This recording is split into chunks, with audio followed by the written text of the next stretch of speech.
We're live in like 5 seconds. 4, 3, 2, 1. Hello, everyone, and welcome to LinkedIn Live.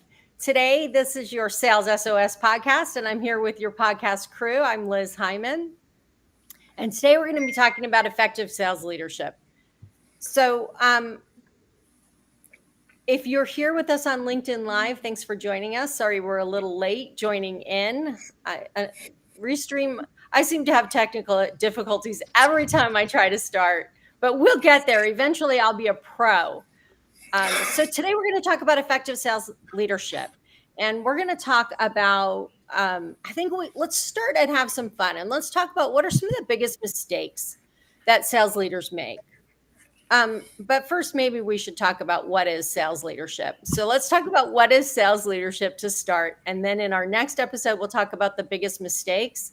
And then let's talk about the things that we can do right. And then I want to talk about KPIs and measurement, and how do we use, what measure should we be using to make our sales team effective, and how do we use measurements effectively instead of as sticks. So that's where I want to start. So let's just talk about what is sales leadership, who does it, what's it about, and we're gonna dive into our very first podcast, and I will introduce the crew, and we'll get started. So, welcome to the Sales SOS podcast. This is Liz Hyman. I am here with your Sales SOS podcast crew to talk about effective sales leadership. And we're going to just start with what is sales leadership? What does it look like? Who does it? How do you distribute the work? Let me introduce your crew. Today we have Daryl Prell, Mike Simmons, Christopher Bowen, Renee Bigelow, and Bryn Tillman. And they are your experts that are going to navigate you through the waters of sales management. And I think that sales management is really rough waters. Like, it's a hard thing to do. Or at least it's a hard thing to do effectively. I think even when you're doing it poorly, it's a really hard thing to do, though, probably. So let's just talk about, what is sales management? What does that mean? What's sales leadership? Maybe go ahead, Bryn, start. Well, so I think I want to be clear the difference. We're calling this effective sales management, and then we're talking about effective sales leadership, and I think they're two very different things. So sales management is really focused on tasks, day-to-day operations, making sure things are getting done. They'll also set quotas and allocate resources and even kind of manage budgets. They may even oversee like forecasts and performance matrix and KPIs and all those fun things, where I see the leadership role above the management role. Although a sales manager can be a great leader, where they're setting vision and they're inspiring and they're motivating the team and they're creating like a positive and innovative sales culture that guides to the strategic vision, but isn't necessarily as data driven as a manager might be. And I think they're more concerned about developing their people and getting the most potential out of their team, versus a manager who's like hitting like very rigid goals. That's just my first impression of the two. So let's talk about that a little bit more. Mike, you have that look on your face like you have a thought. What is sales leadership versus sales management? Mike doesn't have thoughts very often. No, just kidding. I love you're beating me to it. That's awesome. I love it. Keep the jokes coming. Anybody else want one? Chris, you didn't say your joke. What's your joke, Chris? No. I'm just going to let it pass. That's it. That is leadership demonstrated by Chris. So I think when we talk about leadership, my definition is pretty simple. It's how we move forward. And it could be leadership of an organization, how we move an organization forward. It could be leadership of self, how we move ourselves forward. It could be leadership of teams, how we move forward, how we move forward toward something. Management, on the other side, is more of how do we manage the existing processes and keep things moving along in whatever thing that's happening. So we manage processes, we manage machines, and sometimes we treat our people like machines and manage Selling those. machines. So that's how I like to distinguish between the two. What sales leadership, sales management, then you start to say, okay, well, what is sales inside an organization? Typically, it's a revenue generating function inside the business, either initial acquisition or retention and expansion. So taking all of those and pull them together, sales management is managing an existing process or people to achieve a desired result in something that has already been created. Leadership is moving all of that forward. It's going to be more of a forward thinking piece. And I think we in general suck at this. At which? At all of it, because we don't even know what the sorry, at all of it, because we don't know what we call some things processes, but they're not. We call methods processes. We call processes methods. We call systems something different. So some of them we struggle with language and definition. And if we struggle with language and definition, it's really hard to manage.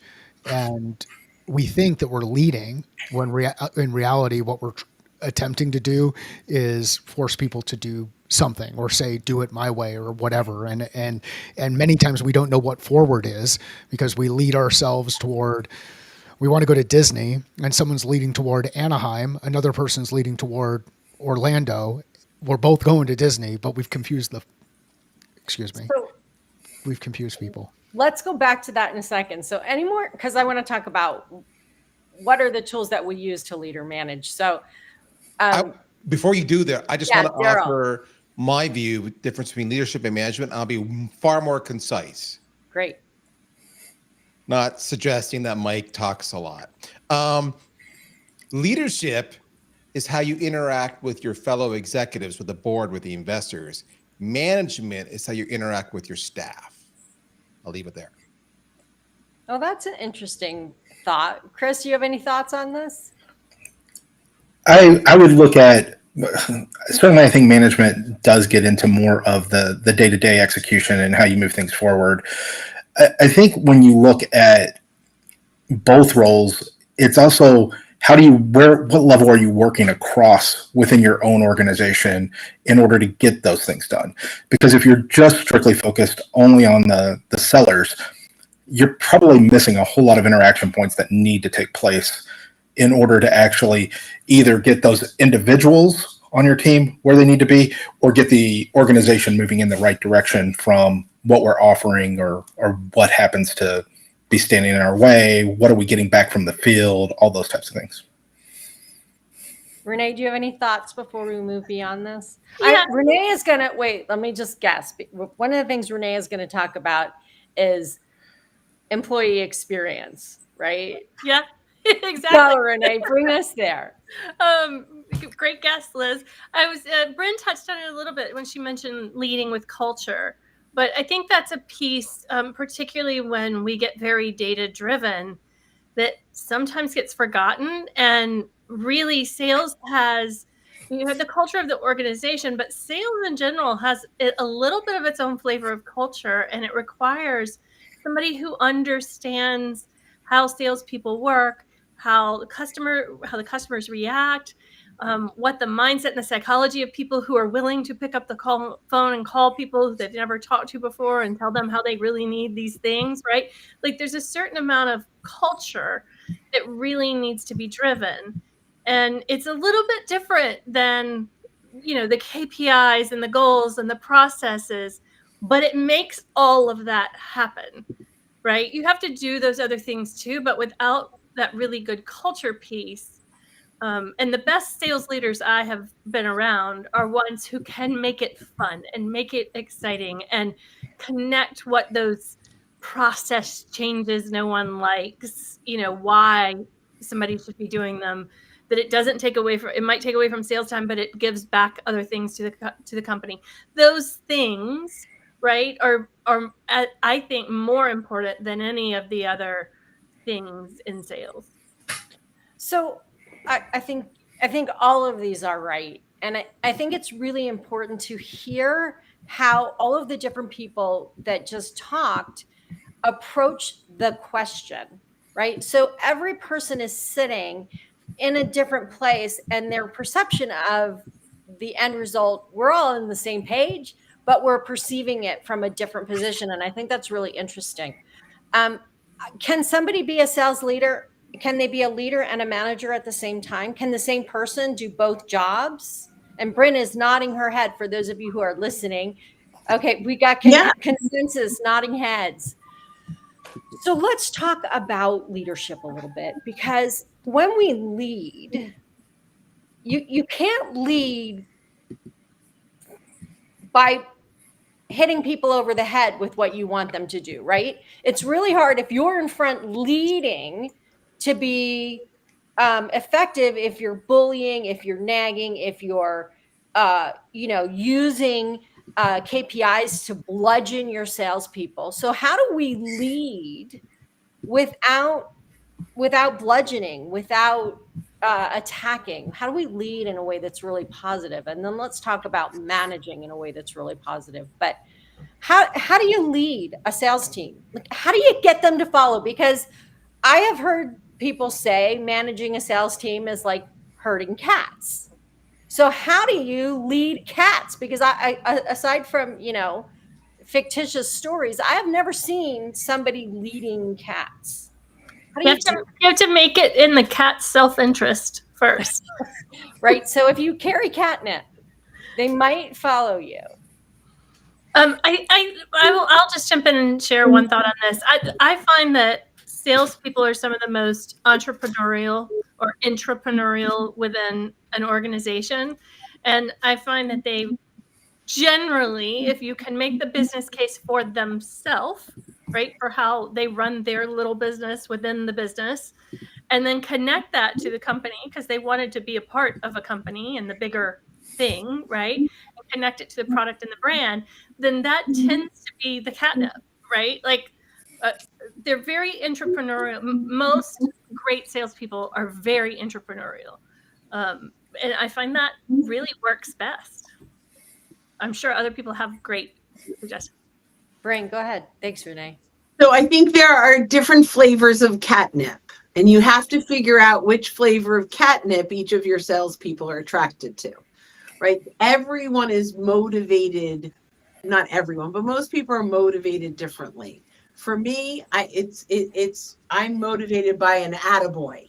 Like that motivates me. For other people, they don't care about the attaboy, right? Like everyone has a different motivation. So before you kind of dive into a general, this is how we're going to lead a team, I think you have to figure out what each of your players respond to, right? And a lot of that is asking them. A lot of it is really good observation. And some is when you try something and you get defensiveness, you go, okay, that's not going to motivate. And so often managers that don't have the leadership quality will just stick to this is the way we're going to do something, where a really good leader is going to work with each individual team member because the sum of the parts is greater than the whole. Did I get that right? I wasn't, but yes, you did. Okay, cool. That's awesome. So that's my thought around that. I've heard company leaders say, I pay them. I commission them. Yeah, that's bullshit. What more do I need to do? I mean, they get paid really well. Do your job. Okay, I'll jump in. Okay, because I've been taking notes here and stealing everybody's thoughts and then going to repackage them as my own. That's what good marketers do. It's really simple. How do you lead? I think this is simple. And this is my magic 4. 1, by example. You can't expect the sales rep to do something if you're not prepared to go in there and do it yourself, because otherwise they're going to call bullshit on you. But if they know you can do it, then they can't call bullshit. That's number 1.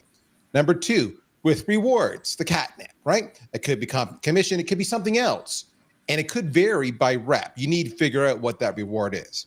Number 3, with consequences. This is where I see people fail all the time.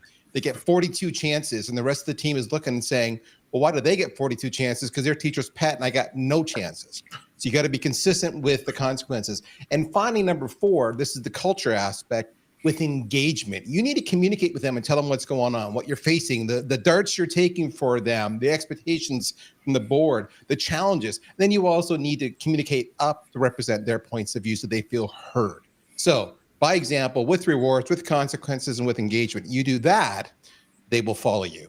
Okay, typically. could you do a mic drop? Mic drop. That was excellent. That was excellent. What do you guys think? What are your thoughts on that?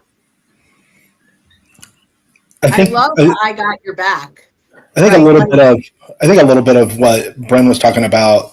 I think one of the things to really understand is what is driving that individual seller, and you can bucket them into a couple of different groups typically from what's going to be the primary motivator for that person, and then being able to manage them in that direction. A lot of times I've used knowing what bigger term goals sellers have had on my teams, and when I'm bringing it back to things that I need them to do, I tie it back into that. This is going to allow you to get there, because if you're just talking about company goals and organizational sort of minutia, you'll get some people, but you're also going to lose a fair number of the people on your team, because especially in big organizations, they don't necessarily always feel that connected to the bigger organization because it's just too large, right? They're connected to their team, their region, your piece of the pie, but not necessarily to the overall organization writ large.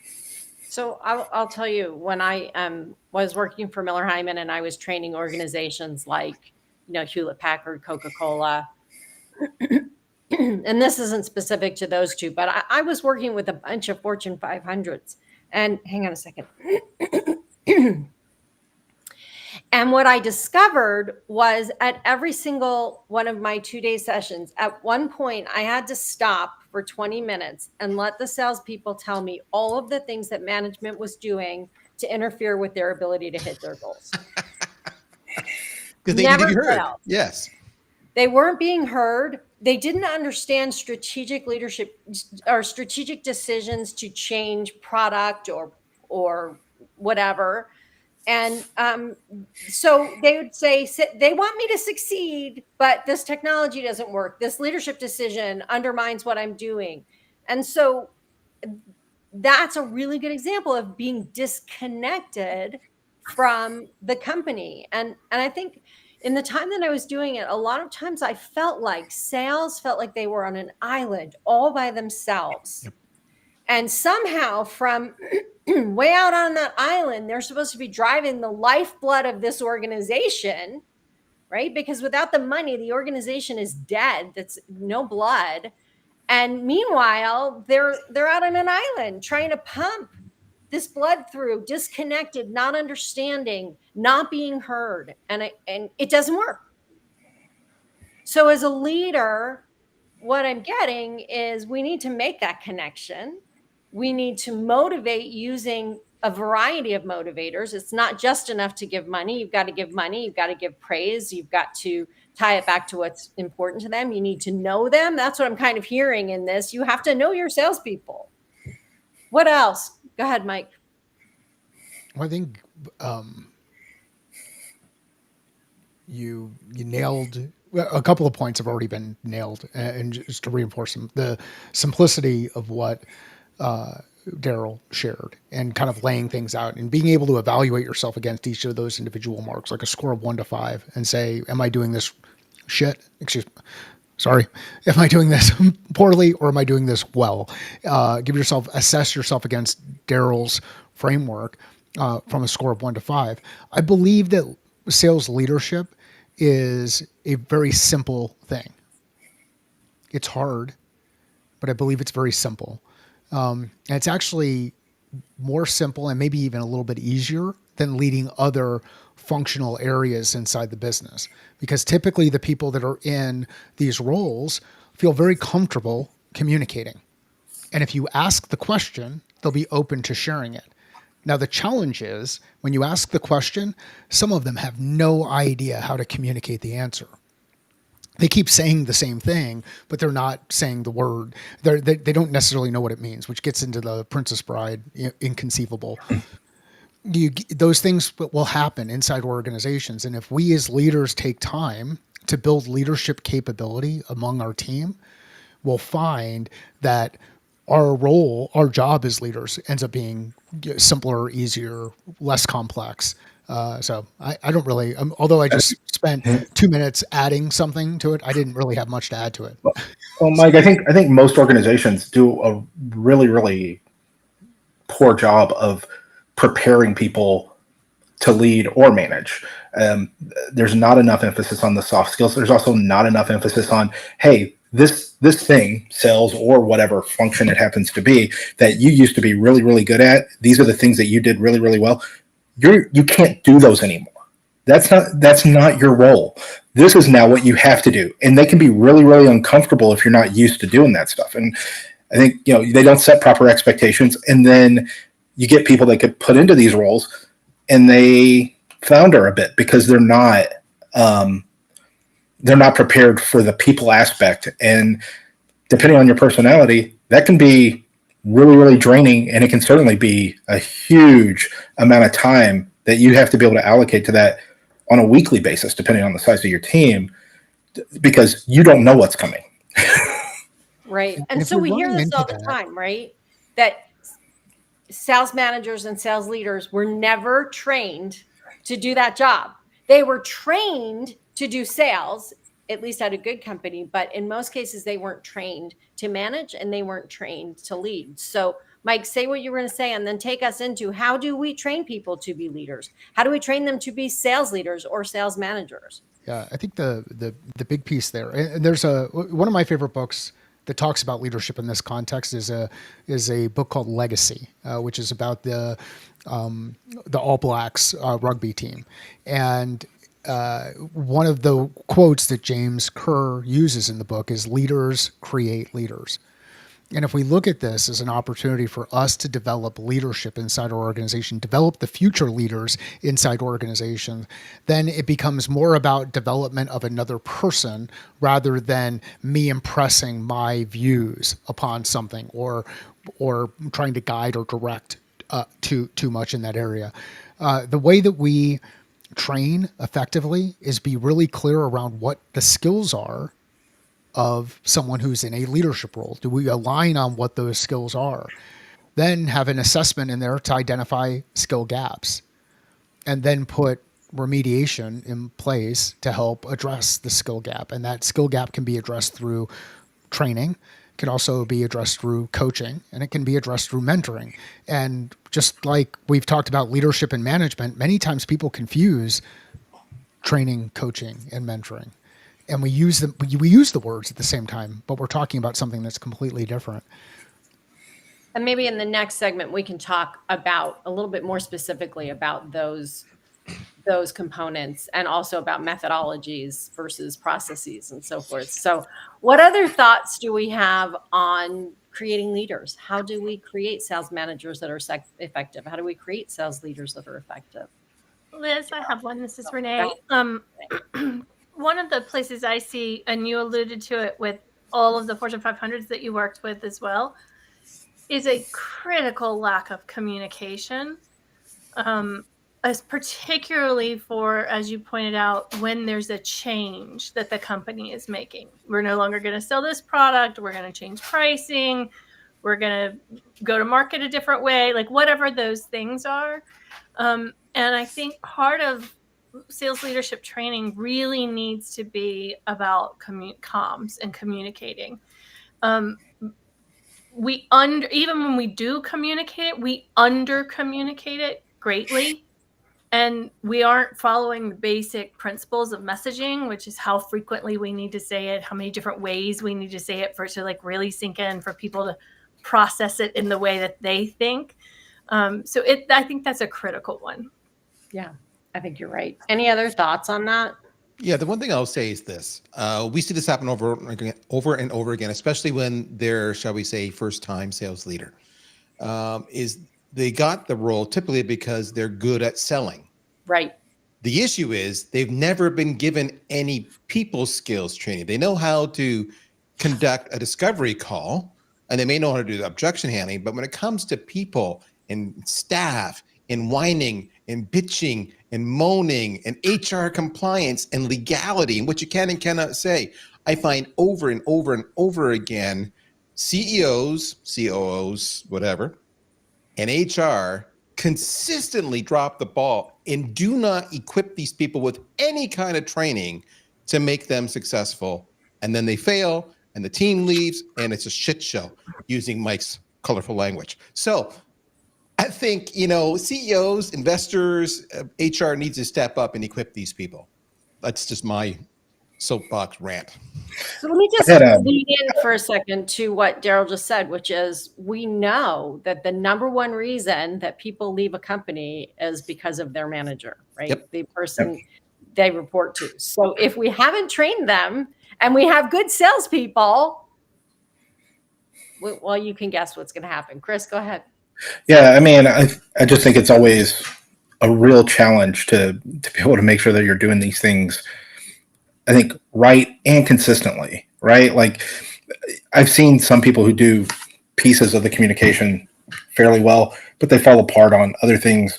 They get viewed as playing favorites, which is really, really, I think, easy to do. I don't think it's the right approach.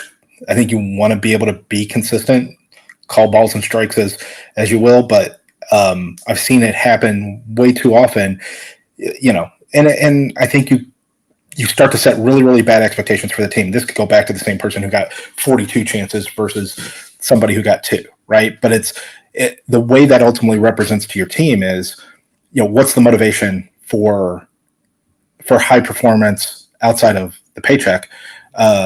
If this is what ultimately gets respected or rewarded within the organization. Yeah.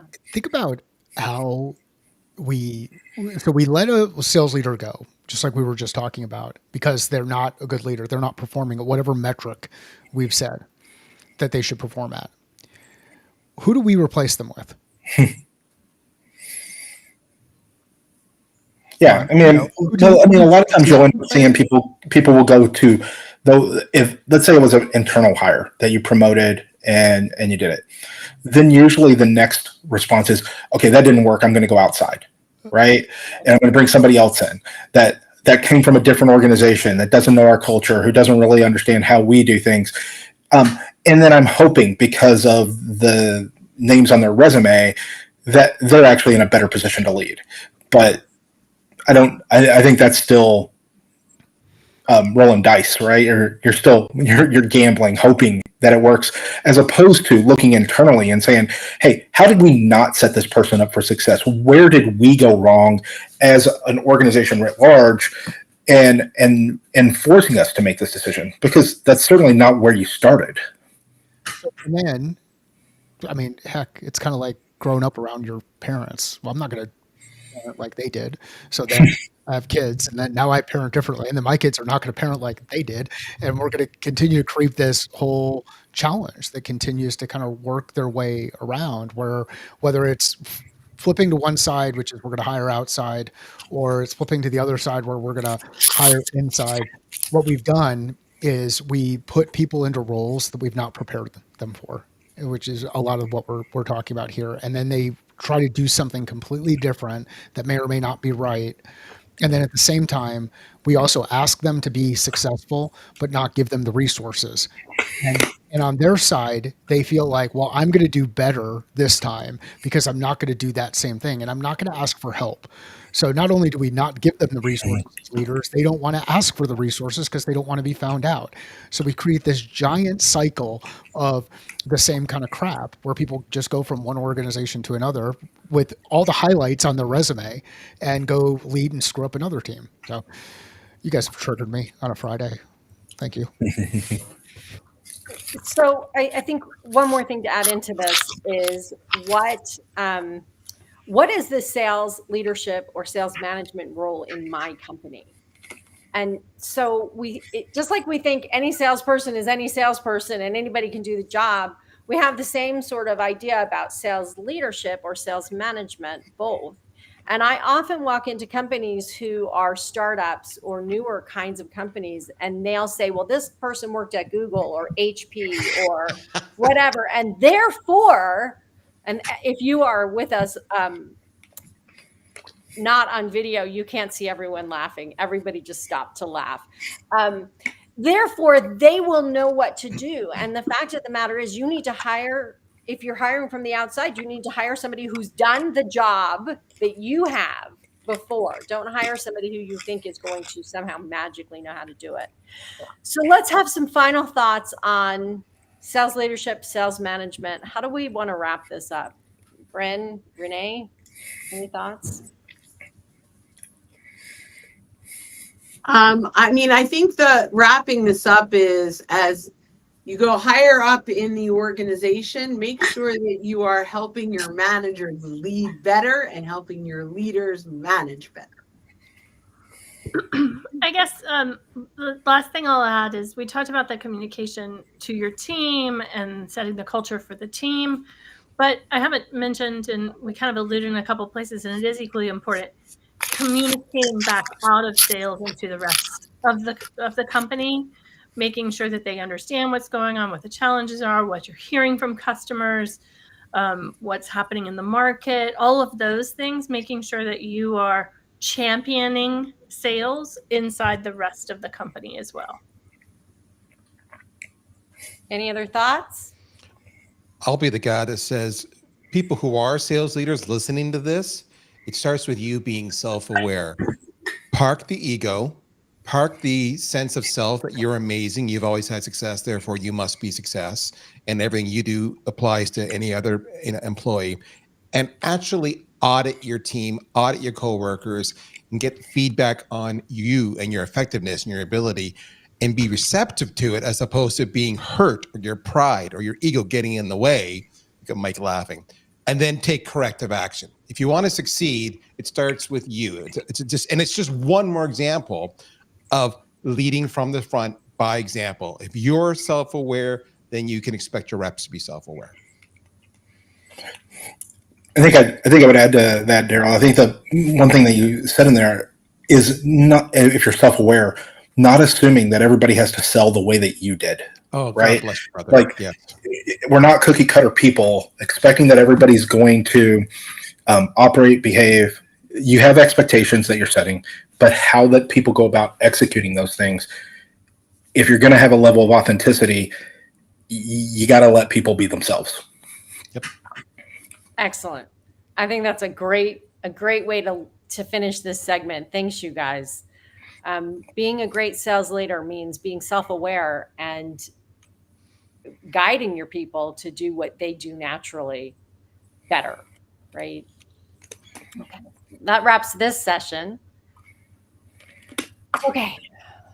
We're going to do the next session. Let's talk about specifically about some of the tools that sales leaders and sales managers have. And that will be everything from technology to coaching to managing to whatever you guys want to talk about. So let's jump into the next segment. Hi, everybody. Welcome. Your Sales SOS podcast crew is going to talk to you a little bit more about sales leadership and sales management. The two are tied really closely together. In this segment, we're going to talk about what are the tools that sales managers and sales leaders have to help them lead effectively.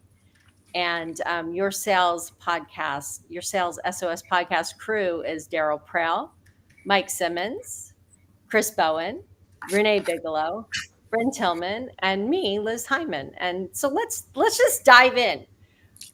What are the tools that sales leaders have and sales managers have to help them be more effective? What tools should they be using? What skill set should they be using to manage and lead?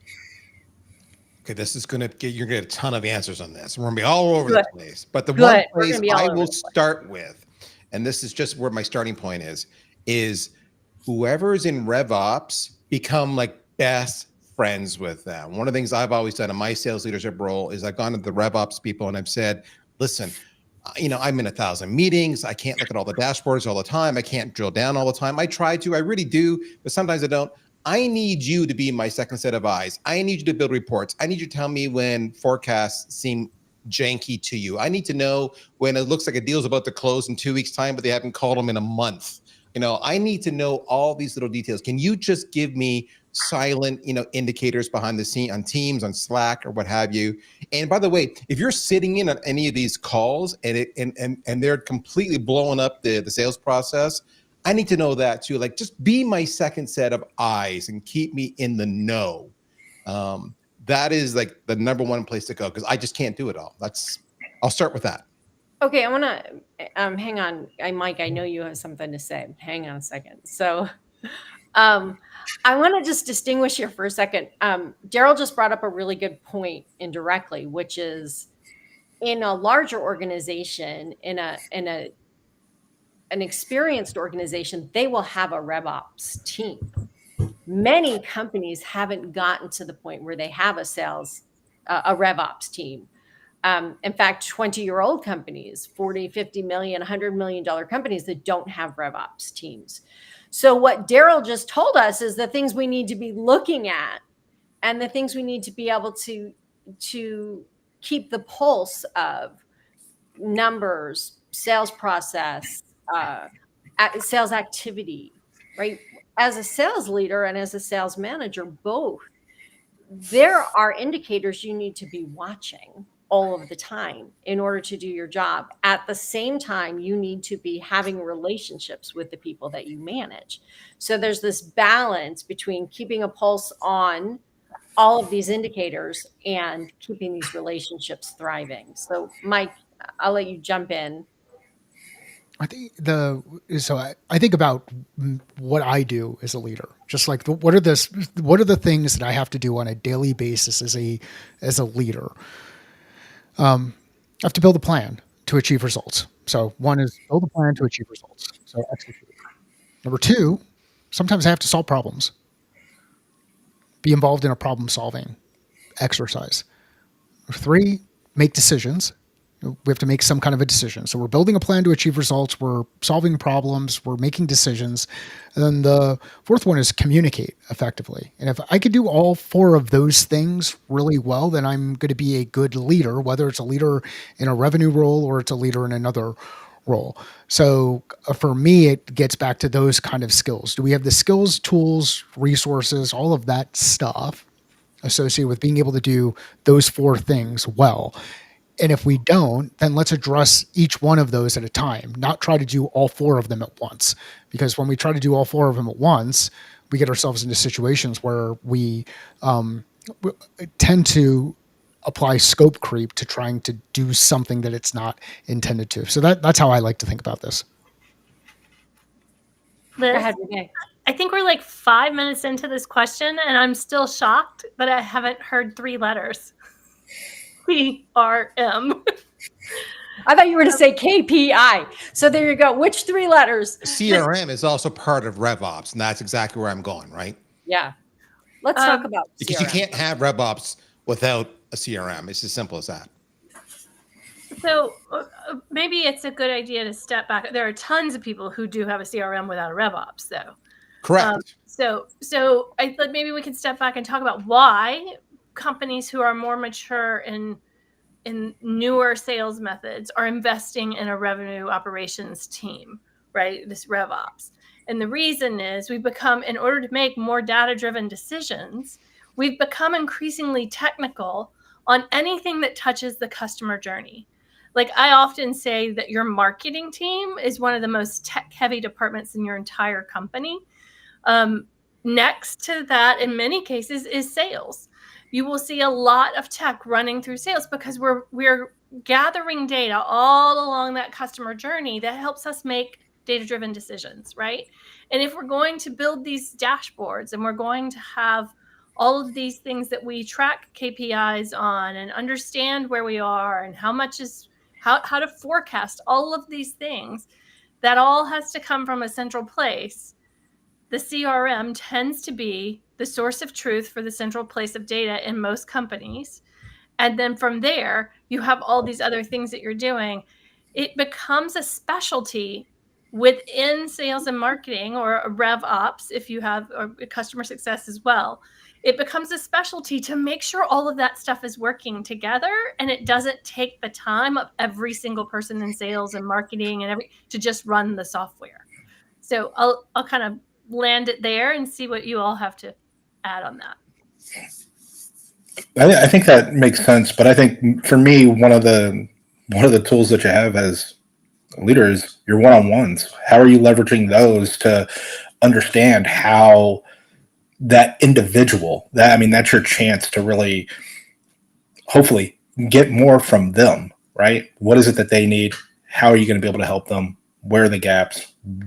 And not have it be as data driven. Not that sometimes those conversations don't head that direction, but a lot of times you want to be able to understand, how am I going to get more out of this person? What is it that I need to be able to do? What is it that they need to be able to do that either they have a blind spot to, or we haven't put them in a position to be able to leverage that, right? So really being able to understand those aspects. Okay. So let's back up for a second. So we're talking about two distinctly different things here. One is being able to collect, manage, and understand the data so we can make good decisions. The other is, again, this relationship thing.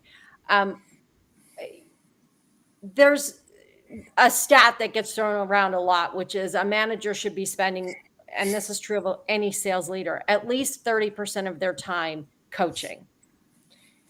That means in meetings, and we have this new kind of culture bubbling up, which is let's not waste time in meetings.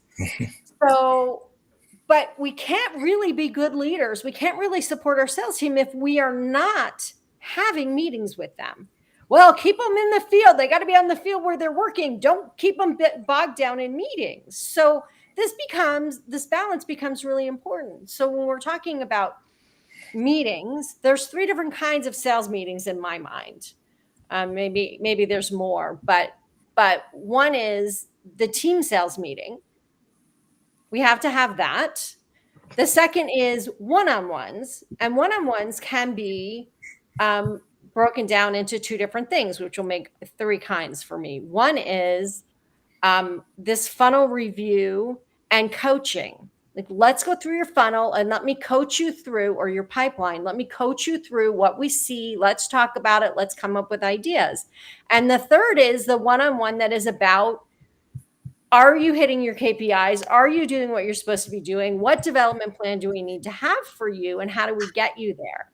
And if we combine management and coaching at the same time, sometimes it's hard for our salespeople to hear us coach, because all they hear is, again, the bludgeon that you didn't do this and you didn't do that and you didn't do this and you have to do this and you have to do that.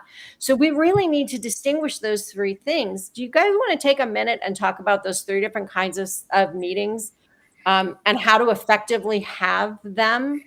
Like, what should be happening at a team sales meeting? Should we be coaching individuals? Should we be running individual funnel reviews in a team meeting? Mike's going to burst. Yeah, No, I'm waiting for Mike to you jump in. shouldn't. No.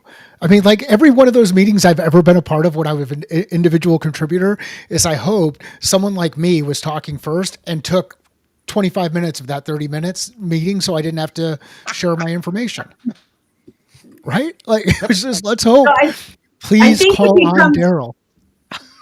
I think it becomes a shaming program versus anything that's productive.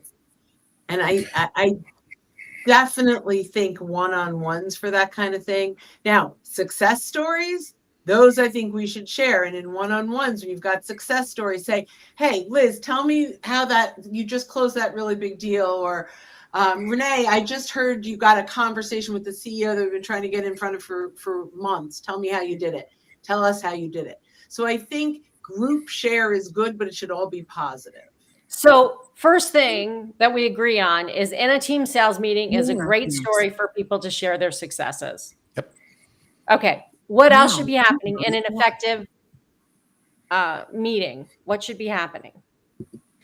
Team meeting. When you're where you're getting stuck. Like, where am I getting stuck? I'm stuck on this deal. I'm running into this thing. Has anybody ever run into something like this? What would you do? Some like team work around a specific challenge. So it's a great time for a sales leader to say, hey, I keep hearing that people are having trouble with this objection. Let's tackle it as a team. Or, hey, we've got a really big deal coming up. We're stuck.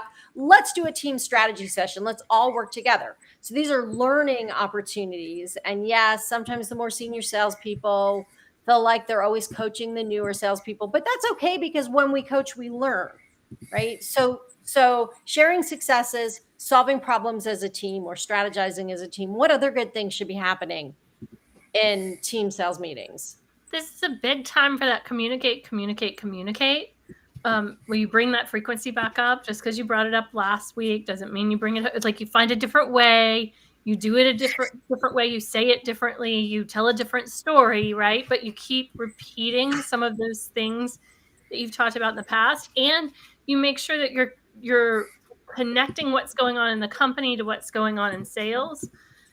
If there's a product change, if you have a release coming out, if you have so your team is not caught short and doesn't know when they hit the street what's going on, and somebody else learns from somewhere else, right? Like those are some of the things that you really need to make sure are getting across to the whole team. Okay, so two things. One is product changes, product training, anything that we can do to help the team be better at understanding the products, product changes, technology, whatever it is they're selling. The other is, what is our strategic direction? Where are we going? How does this impact you? What things are happening? And continuing to reinforce, this is our strategy, this is where we're going. What else should be happening? Yeah, but even I would also just say, even things that aren't traditionally sales and product, right? Like, let's say your CEO recently left. Okay, Yes. like we're gonna get a lot of questions about this. We've had several leaders change. We've had a hack. We've had a whatever the crisis communications is, because your salespeople are going to get that. They're going to be the front line for most of that ire. They're going to get it all, right? And so they need to have some sort of prep and some talking points and be able to ask questions. I think that's one of the places where I see like huge failures, and then the salespeople feel like they've just been thrown to the wolves. Anything else? I mean, I think there's the class there to always share a win. You know, why did you win this deal? What were the objections you had? You know, how did you handle that competitor? How did you respond to this objection? Because clearly our solution is weaker than the competition. You overcame it. So just some group learning so the other reps can learn and take that away and apply themselves. It also just leads to great discussion. Great discussion. This is kind of building on Renee's point around communication across functional teams. One of the things I like to do is share examples of where we're hurting other aspects of the business and where we're helping other aspects of the business. And a really good example of this is we don't put enough of the right information inside the CRM so that the rest of the team can invoice customers properly. We don't have billing contacts in there as an example. And now we're asking the rep to go and chase money. When we can communicate broadly to the team what other functional areas are doing in the business and how we're either helping or hurting them, people start to feel more like this is more than just them out there selling something or working with customers. There are internal customers that we have to work with as well. And I'm a big fan of inviting those internal customers to these kind of meetings and having marketing share something, or having finance share something, or having operations share something, whatever that is, so that sales is not this black box inside the organization. And two-way communication around that, right? So that also gives sales the opportunity to say, hey, marketing, when you're doing this, it's creating this problem for me. So this two-way communication and planning that in for a discussion. I love that. Hey, marketing, we love that stuff you're doing. Could you do more? That's what you meant to say, right? That's what I meant to say. I mean, I'd even go one step further, because often marketing or product management or product marketing, whomever, or even customer success, they're sending messages to the sales team to say, hey, there's this new feature coming out. Hey, there's a launch coming out, whatever it might be, right? And they can't get time on the calendar to have a face-to-face all the time. So they'll do it, with a pre-recorded video, or they'll do it with an email or whatever, a battle card, etc. I think it's the sales leadership's responsibility in those meetings to physically say, did you read this? And then test them. So others can go, shit, please, as Mike said, please don't come to me. Keep talking because I didn't read that and I'm screwed. In other words, it's up to sales leadership to reinforce the support that marketing and the other teams are trying to give sales to be successful. Because most sales reps will say, well, I don't have time to read that because I'm busy closing deals. And that's just bullshit. Yeah. And it's true. We've got to get sales to both toe the line and to we need to get them to toe the line, and we need to reward them for doing well, and we need both. Mike, were you going to say something? No. Go ahead. That was Renee. I was going to add in that reward category what you and Daryl are talking about. I think it's really important to have leaderboards and rewards for people doing the things that you need sales to do that aren't sales, right? Like if you have sales enablement tools, if you have battle cards and things like that, if you have tech that you've purchased, keeping track of how many people are actually using it, recognizing them for using the tools that you've gotten them. I don't mean shaming other people. I mean, the same thing as a good sales success story, right? Making sure that you're highlighting people who are using the tools so they can explain how it helps them, so that you can say, look, these people are meeting their goals and they say they're using these tools. We got these because, you said you wanted some additional help. Kind of using that kind of gamification for the things that feel like distractions from sales, I find helps a lot. And here's the other thing. A lot of these meetings are not fun. The more you have these like gamification, these like turn your quiz into a quiz show, right, Daryl? Like whatever you can do that makes it fun, that makes people want to come in. I mean, I really like walking into the room and music playing, right? Like anything to make it fun so that people are like, oh, we have the sales meeting today. I don't mean to make it sound too Pollyanna, but I want to feel like they want to come because they know they're going to leave with something important. This is why I'm not in marketing. So one of the things that we do in our weekly, we have a biweekly pipeline call, but we have a weekly sales meeting. And one of the things that we share in there is we have two different sellers that share what we call a big idea. And this is really, how do you start to get the customer to think differently about our organization? Because it's real easy when you have a broad portfolio to get pigeonholed and people view you one way and one way only. How do you change that? Well, you're only going to change that if you start to open their eyes to different things. So these are sort of pushing the envelope sort of things, at least within that client context. And then everybody gets to see that presentation, it's 5 to 10 minutes, 2 different people do it every week. And you start to get a different perspective of, hey, I hadn't even thought about that because I didn't know that capability existed, or I didn't know that we did that, or, oh, I'd heard about that, but I didn't, but now it's more real because I hear somebody that's in my role or similar role that's doing that within a customer that looks like my customer. And so, it gives me a different thing to go talk about. And then I can drill into those details and get a little bit more information. So I think those types of things in those meetings can be really, really helpful. Okay, I love that. Let's jump over to individual meetings. What should a pipeline review or funnel review look like? What should a one-on-one? What does coaching sound like? Let's talk about some of this, because I think this is one of the places we fall down so badly. Brenda, were you going to say something? Oh, I think that one-on-ones are absolutely vital. But I'm going to go back to what we talked about earlier, maybe even on another podcast, where we talked about how each person is motivated differently. And I think each pipeline should be coached a little bit differently. So there are some people that are just volume prospectors and they throw a lot on the wall and hope that some sticks. And there are some people that are much more purposeful in who's going in their pipeline and how they're having conversations. And I don't think you can measure everyone by the same KPIs. And this is a kind of a big controversy when you're looking at CRM reports and you're looking at we need the right data to be able to compare what's happening. But for me, I'm a quality over quantity. I may only have 4 or 5 conversations with prospects this week, where someone else might have 30, but my 4 or 5 are really the right people in the right place.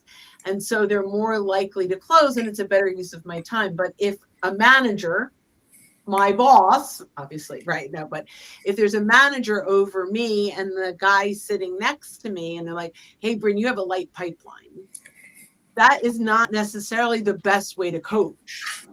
Right. So I think that you have to really come up with custom coaching. Now, I know that we need data and I know that we need it across the board, but I think you have to look at, so for me, I'm always talking about LinkedIn and connections. So when I'm from this perspective, and you can use it any way you want, is for us, how many new of the right connections is someone connecting with? How many of those are becoming first conversations? And how many of those are actually a lead that's going to be put into the pipeline? So more than how many calls did you make, or like, so I think when you're doing pipeline review, it needs to be custom to each individual. So let me just jump in for a second, Mike, and then I want to hear what you're going to say. So when we're looking at a pipeline or a funnel, which I like to call it a funnel, we have some KPIs that are mega data, right? So this is across our company.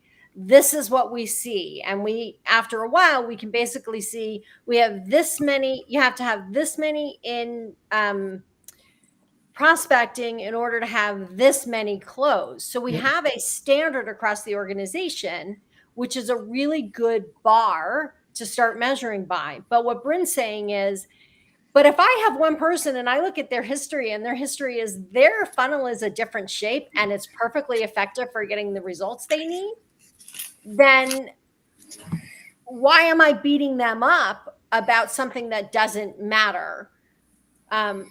So let's talk a little bit more about, how do you run a funnel review? So when I run a funnel review, I start by saying, what's the shape of your funnel? So we know this is the math that works for the organization. This is the shape of your funnel. This is what it should look like. If it's somebody who's different, then I need to look at the shape of their funnel. I want to look at the velocity, like how quickly are things moving through? Is there stuff that gets stuck? Is that a certain kind of thing that gets stuck? Is stuff transitioning from stage to stage the way it should? Or is everything getting stuck at a certain stage? So I want to look at sort of these shape questions. I want to look at velocity and flow. But I also want to look at, when I'm looking at a funnel, I look at the entire funnel. So I might do a weekly bottom of the funnel review and a monthly entire funnel review. And then I'm talking about, well, what's going on up here? What's your next activity? Do you have activities? Do you have something besides follow up so you actually know what to do? Like, I'm actually looking at the activities. I'm looking at the individual deals in addition to looking at the overall numbers. So, do you see the same thing? Do you have other thoughts? How do you do a funnel review? Silence. Did I nail it, or did I miss something, Mike? I care about two numbers, and that's it. And it's evolved over time. But my two numbers, they're iterations of it, so that's where things start to get a little bit more complex. But my two numbers are pipeline created, pipeline developed. What did we put in? How did it move forward? Okay. What did we put in? How did it move forward? What did we put in? How did it move forward? Just Sure. kind of If hitting. you're not putting it in, it's not moving forward. That's it. And if we're not putting it in, then we solve for the problem behind not putting it in. If it's not moving forward, then we solve for the problem just before it.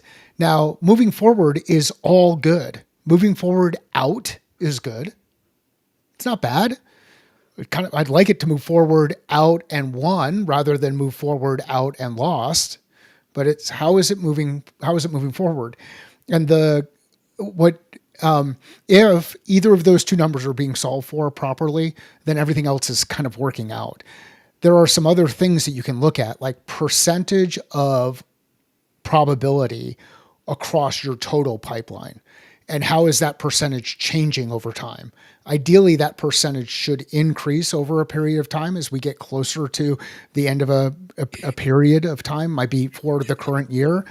But if we ever get to a point where that percentage is too high, now we've got a big problem, because there's likely going to be a gap at some point in the future where we hadn't put enough stuff in to keep that percentage down. So pipeline created, pipeline developed, and then probability of forecast over the total pipeline would be the third number if you had to have three, and I typically like threes, but pipeline created, pipeline developed are my two big ones. So I'll go with a different angle. I love everything that Mike said because he's just a rock star. And I said that without laughing. I just want to be clear on that. There's two things that we need to talk about. One is, this is a two-way meeting. So it's not just about, what Mike was saying, which is he's, what's come in and what's going on and what's being developed. That's the sales manager asking the rep.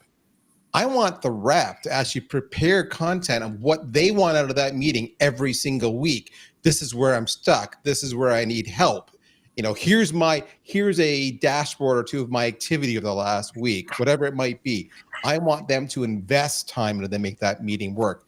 That's the first part. Second part is I want the actual sales manager to actually be structured in how they do it. So it's great they're asking those questions, but this is supposed to be collaborative. Too many of those sales leaders go in and they interrogate, and then the rep just shuts down. That's the first part.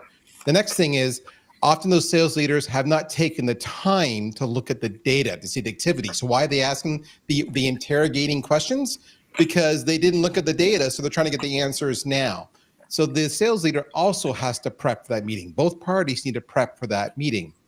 The questions need to be very focused. If they're too broad, the rep doesn't know how to answer. 9 times out of 10, they give the wrong answer and the sales manager gets upset. And then you have frustration and discord. And finally, I see this happen too many times where the sales leader blows off that one-on-one because they have competing meetings, as opposed to making that meeting sacrosanct. They cannot cancel that meeting. If nothing else, they and their team are responsible for revenue. This is critical. Everything else can wait. So that's just a different angle to complement what Mike was saying. I love that nobody skips that meeting. And I hear it all the time. I've got something else to do. I can't do this. I've got a client meeting. Unless really and truly that is the only time the client can ever meet with you. Okay. But that's not true every week. It's not true all the time. And if your salespeople are skipping their meetings, it's because you're beating up on them. Well, and I would sit there and say that if whoever is needing to cancel that meeting has to be the person that's responsible for rescheduling that meeting for that week, unless it's holiday or something like that, right? Like if you're out for vacation, then so be it. But like outside of that, you need to reschedule that meeting to occur that week, whoever is the one that's asking to move it. So that way it's still happening. It shows that it's a priority, and it doesn't get this thing of, oh, well, I'll kick the can down the road for a week on either side. Yeah. Okay. So we have about 1 more minute and we need to change topics, but what does good coaching sound like? And what does bad coaching sound like? Because I think coaching it's hard. What's good coaching sound like? Go ahead, Brent. I would sound like a broken record, but it's going to be different for every person that's in front of you. But the goal of good coaching is that there is movement in the right direction after the coaching session, that there's it's not just, hey, I feel good about what I'm doing, but I know exactly what I'm going to do to move deals forward. I know exactly what I'm going to do to move deals forward. I had to repeat that. This is really important. Yeah, that's all. What's good coaching sound like, you guys? What do we need to do as coaches? What's the definition of coaching? Like what's Go ahead. What's coaching mean? You tell me. What's coaching? So, I mean, if you think about coaching, what's a coach? A coach is a motor coach. It's a vessel that you put people in to get them from one place to another, right? That's a coach. So if we agree that that's what a coach is, and moving things from one place to another, good coaching helps someone move from one place to another. The challenge is figuring out what's the one place that they're at versus the one place that we want them to go, and is that the right place, and who decides where they want to go. So good coaching, from my view, helps people move from A to B, whatever A to B is. Right. Well, I mean, and A to B could be, hey, if you're in that motor coach and you're on the side of the road, maybe the first thing is we have to get you back on the right road, right? Right. Then we can, and then hopefully heading in the right direction, and then we can start to apply, the right foot and see if we can get some speed behind that. And let's not try to get them all the way to the end right at the beginning, because we're gonna lose a lot of people, and I think that's probably, it's one of the biggest mistakes that we make with coaching, is we try to go too fast, or we don't do things in the right order, or we lean toward the thing that we're really good or worked for us on. So we try to coach to that as a way to help move people through. It's like the person who goes to therapy once and is surprised that it didn't magically fix whatever the problem was. Well, and I think what's really important here is coaching isn't telling. In fact, I often find myself when I'm in a coaching session, stop and say, I'm going to take my coach hat off for a second, and I'm going to actually tell you what I think you need to do. Right. So when I'm coaching effectively, I'm guiding them to come up with their own answer. If they come up with the right answers, they are much more likely to embrace it, to remember it, to be able to do it. If I just keep telling you what to do, I'm telling you what to do. I'm not coaching you. Swing the ball, swing the bat, hit the ball, swing the bat is not coaching. Okay. There's a- You end up creating this, you end up forcing yourself to be the answer, right? You're not equipping them to do it themselves. So every time they're going to have to come back to you because and ask what to do. And it's like, you know, that's so counterproductive for both parties. You have to ask the question. I think you have to ask the question, like, what kind of coach are we? Are we a swing coach? Okay. If I'm a swing coach, there's going to be things that I see. To stop for a second. If you're listening to us, you cannot see that Mike is holding up his golf club. Go ahead, Mike. Typically, I'm holding a version of a golf club most of the time, or a whiteboard marker. But if I'm a swing coach, it might not be, hey, so tell me a little bit about what you want to do in your game and where do you want to go and what are you trying to accomplish and all these other things. And I ask a lot of questions. I'm going to observe. I'm going to see the action. I'm going to see the activity. I'm going to see, hey, you know what? There's something that's happening in your hand position at the transition from backswing to swinging through the ball. And all we're going to do is make one slight adjustment. That's an adjustment that we're making as a coach to that specific thing. And it could be an adjustment, the type of questions that a rep is asking in discovery. And it's not as much. Wait, Mike, hang on a second, because that's a try this, right? That's what the coach is saying. Let's move your hands a little. Try this. Yes. So, and then when we go through that, some people could say I'm training in that environment. I mean, I could argue maybe there is some training. We're starting to retrain the body on where it is and what position it's supposed to be in. And this is where this whole training, coaching, and mentoring thing becomes really complicated. They can fit in different places, but I think the piece, there's sometimes coaching is, let me ask questions and help you get there. Another one is, like Liz just said, try this. Let's see what happens. Okay. I'm going to wrap up our this session and get ready for our next one. So if you enjoyed this conversation, join us in our next podcast. Okay. So let's talk about mistakes because we love talking about mistakes. Okay. So in our next section, we're going to talk about what are the mistakes that sales leaders and sales managers are making. And we've alluded to some, but let's really dive in. So welcome to this session of your Sales SOS podcast, your sales podcast crew today, Daryl Prale, Mike Simmons, Chris Bowen, Renee Bigelow, and Bryn Tillman. And I'm Liz Hyman. And we are going to talk about mistakes because it's so much fun for us to talk about it, but I think it's so much more revealing for you when you're listening. So let's talk about sales leadership and sales management because we've been talking about both. And let's talk about what are some of the biggest mistakes? What do they sound like? What do they look like? What happens when you do them? So what are some of the biggest mistakes that sales leaders are making out there in the world today? They're missing their numbers. I'm sorry, that's not a mistake. Shut up. Daryl, they're missing their numbers. Yeah. And if they were really great sales managers, they'd probably be hitting their numbers. So Daryl, why aren't they hitting their numbers? Oh my God, how much time do we have? Okay, so there's lots of reasons why they're not hitting their numbers. This is now becoming a therapy session for me. This may or not be factual, but I'll feel better when I'm done. The biggest reason they're missing their numbers isn't skill, isn't people communication, isn't systems. All of those are huge. We're going to talk about them. I find the biggest reason they're missing their numbers is because too many people who do not understand sales are the ones making the targets that are based on nothing but bullshit and their finger in the wind. And then they expect the sales team and by extension, marketing as well to make it happen.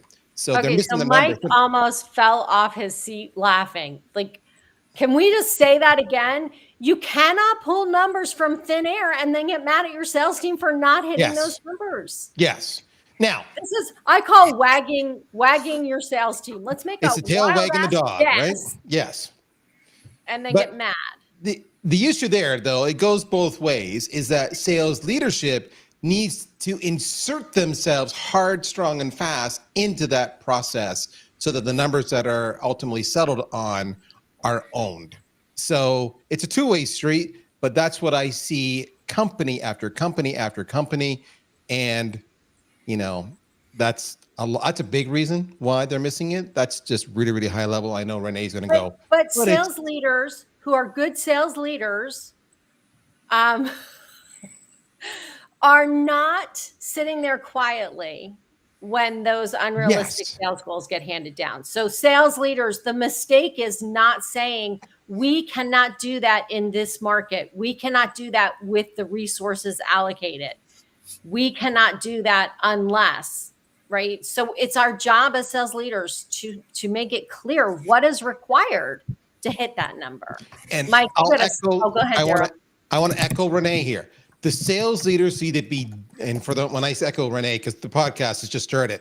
Previous podcasts, Renee was all about the CRM, and I am with her 1,000%, which means the sales leaders need to be as versed in the CRM and the data and the numbers and the history and everything that goes into making a forecast as the CFO is, so that they can actually insert themselves in that process and make valid arguments as opposed to huff and puff and, just try to out intimidate them. Don't have the first time that you're having the conversation be at a leadership team meeting. Thank you. Bless you, brother. Right. Like, have the conversation with the CFO before you all get into the meeting. Right. You know, like, come on, do your job as a salesperson, as a sales leader, and go do that work and kind of figure those things out. And one of the questions I like to ask is, how'd you get there? Show me the math. How'd that work? Yeah. Okay, what needs to be true in order to get there?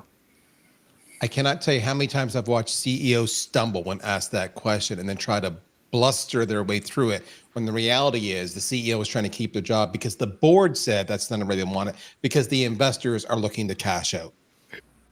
Because somebody read a book. Somebody read a book that said your quota should be 5x your OTE. So if we're going to pay our reps $250K at OTE, they should be generating $1 million in actually my numbers are wrong. So 200K OTE, $1 million. Simple math. Oh, and Based by the on way, what? we're gonna cut marketing and then increase our sales. Who's marketing? What do you mean? Marketing gets measured on MQLs. Yes. What's an MQL? Does anybody even know what an MQL is? Renee does. I think these crazy numbers. I think the crazy numbers, not grounded in the market, right, are pretty typical. But there are two extremes that I usually see. There's the three. There's the wild ass guess, right? Like that happens. Like this is just what we think. We think this is kind of fuzzy math. This is what we think.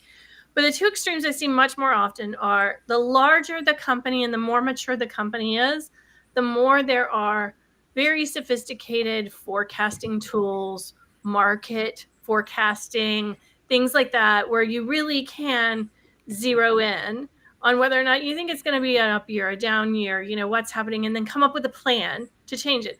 On the other end of the spectrum, you have startup culture, which is simply it's always 200x, right? Like that's startup math. It's always 200x. Yep.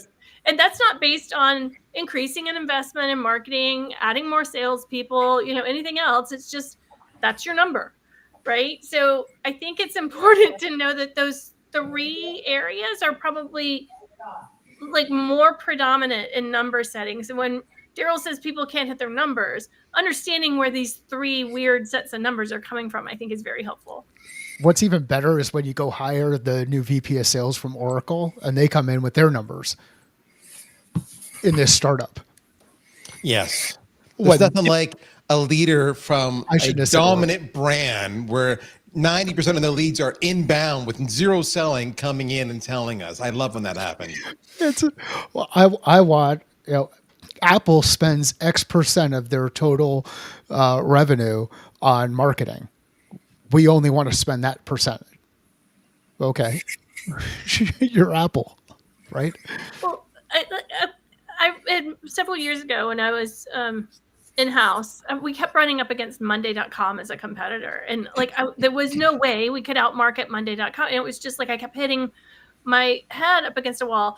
They go to IPO, and in their disclosure, it's something like 120% of revenue that they're spending on marketing budget. Yeah. Right? You have to understand that you have to find some numbers that are relevant to your situation, to your team. Whether if you don't have a lot of data because you're relatively new or you've changed your go-to-market, then you have to look to data in the market. You can use the BLS, you can use other information sources to get some sort of forecast on your market. There's a lot of things that you can do, but it needs to be a little bit more grounded in reality. I had a similar experience in just sharing for the audience. You know where to go and look to argue. Where we were a number 3 player in the space. I won't name names to protect the innocent, competing against the number 1 player, which was a public company, and everybody else in the space was just dying, not hitting their revenue numbers. But the number 1 player comes out and they got 160% or whatever of target. Look at us. So the argument from the investors was, your excuses are bullshit. Look at the number 1 person doing it. If they can do it, we can do it. When you actually looked at the numbers, you saw 95% of their revenue growth came from an install base, not new sales, the install base, which means we were way outperforming them on new sales, but our investors didn't want to hear that. Those were excuses. So that's why you need to be wise, guys. You need to drill down and be part of the numbers. You need to become best friends with the CFO. I'll say it again. I've said it before. You need to be best friends with the RevOps people so you can understand the data. Yeah, it is very easy to fail alone in these kind of conversations. Like, you just go out there and you don't ask questions, and you make assumptions and you run with things, and then all what you're doing is you're getting yourself into a situation where you've set up your business and you've set up your people and you've set up your customers for failure. And I'll throw a number out. I hate venture capital. Absolutely despise the VC space, primarily because everybody in that group is measured by a certain rubric or a certain set of numbers, yet what percentage of them are actually successful? So we're going to go ahead and measure everybody off of this rubric, and our success rate is 1 out of 10 if we're really, really lucky that they get to a point where they do something interesting, and maybe 1 out of 100 that get to a point where they IPO. But we're all going to measure ourselves off the same metric. How does that make any sense? And Liz, you're muted. Sorry, I had some craziness in the background here. And it doesn't matter to them. To many VCs, they only care about the one. And so what we need to understand as leaders of companies and as sales leaders, that if we are part of a VC experience or enterprise, that their biggest concern is how fast can you grow and how much can we make when we flip. And so let's move away from that for a moment, because that's one version of business. And let's go into the other version of business, which is run by a group of people who are growing a company to continue and survive for the purpose of achieving whatever their mission is, whether it's, improving health or improving safety or having fun, whatever it is. Let's think more about those companies. And as leaders in those companies, what are the mistakes that we're making that are undermining our ability to achieve. At which stage, Liz? Like, are we talking about the? I've got a family-owned business that I've been operating for 20, maybe 30 years, and the kind of mistakes that would happen there, or are we talking about something a little bit different? Like, where are you? I like the mid-market firms. Yeah, let's talk about mid-market to start. I think one thing that I see pretty regularly in mid-market is when you want to see whether you're at a plateau or you're trying to scale to the next level, you're trying to get there, understanding what kind of investment you need to make in marketing or sales to get whatever that growth is that you want. And then secondly, what is the roadblock that's kept you from getting there before? I feel like there's a little bit of magical thinking and okay, we're just going to grow. We're going to add a product or we're going to add a distributor or another channel. And that'll be the answer to all of our problems. When there's a little mix of what's the roadblock that's kind of kept you there. If you do have a history like that, it's kept you from getting over that plateau. And what kind of investment do you think you need to make in order to get to that next level? So I'm going to just stop for a second because Mike asked in the chat, what's mid-market? And that really could be anything, right? So, we have SMB, this category. Small business is often privately held, small, $2, $3, $10 million. When we get into mid-market, we're often talking about companies that are 50 to say 200 million. And you could even go larger than that. So, when does it switch from mid-market to enterprise? Well, we could have this conversation for hours, but let's just kind of look at this sort of mid-size, often privately held business, and use that as our measure. Sorry, Renee. No, I think that I shared my point. I think you definitely clarified it well. I think that 25 to 50 million up to 200 to 500 million it's a huge difference in the beginning of that scale and the end of that scale, but it's not Fortune 500 and it's not a small mom and pop, right? You're generally talking over 100 employees, definitely over 50, right? You're talking, usually at least 5 years of history. So you have some data, you have information, right? It's not your startup culture either. Yeah, and one of the challenges you run into in that stage is you're starting to get to the point where you can have people inside the organization who can hide. At the smaller stage, you don't really have as many places to hide. Like everybody kind of does a little bit of everything else. And so you get into these bigger organizations and you start to, people can hide, you start to specialize, you start to look at trying to create scale, and you also start to look at how do I both keep the business running and create a space for a lot of growth, take some risk. And as leaders, I've made mistakes in this area where you try to operate in the keep the business running area and try to do more innovative things in the keep the business running, where your innovative stuff should be over here in this let's test and not screw up the thing that actually keeps the lights on and keeps people fed and keeps people employed inside the organization. So there's this really crazy balance of stuff that happens, and you start bringing new people into the business. People start to get jobs taken away from them that they really like. Like, hey, I really like that I used to be able to go out and do marketing copy on a website on my own. And now in order to do it, I have to go talk to Renee before I push anything live. So there's all of this this is that whole tension that Liz was talking about early on, where it just is this messy agitation cycle inside an organization and across your people. A really cool space to operate in. I think one of the things, sorry, Liz. I think one of the things that you have to look at there is also as you're getting larger and trying to move, you'll start to get a whole lot more people that become really, really interested in the data that's in your CRM and what information they would need in there in order for it to be more valuable for them. And then they're expecting your people to plug that information in and do all this other heavy lifting for them without an understanding of how that's really going to impact usage adoption, the value of that data as it's getting input, because a lot of times it ends up being really, really bad data because the people putting it in don't understand what you're really looking for and why you need it and why it's important. So when we were talking about CRMs in one of our earlier episodes, if it is not easy for the salespeople to use, if there are not a reasonable number of questions, they will not use it effectively and the data will be worthless. So we have to remember that when we're setting up the CRM and we're engaging the whole organization in what they need, that we have to make sure that the salesperson isn't the data gatherer for the entire company. Well, Liz, can I just also add, because you and I have both seen this in clients we've worked with together, it also has to work for sales.